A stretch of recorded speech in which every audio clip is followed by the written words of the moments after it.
Nahid Rana is now impressing বলার, impressing.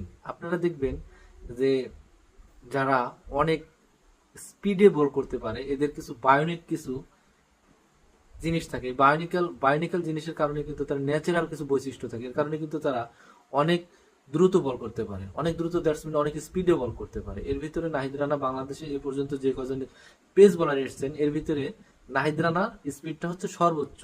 এটা one day, test, টি-20 যেটা দিয়ে আপনি ধরেন সবকিছু মিলে তার বলের গতি আজকে ছিল 152 পয়েন্ট সামথিং, 152 পয়েন্ট সামথিং গতিতে সে একটি বল করেছে টেস্টে।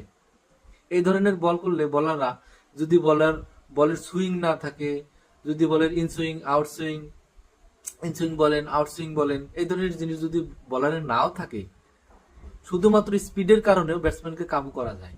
স্পিড দিয়ে ব্যাটসম্যানকে টোটালি কাবু করা যায়, যেটা তিনি আজকে করে দেখিয়েছেন। একটা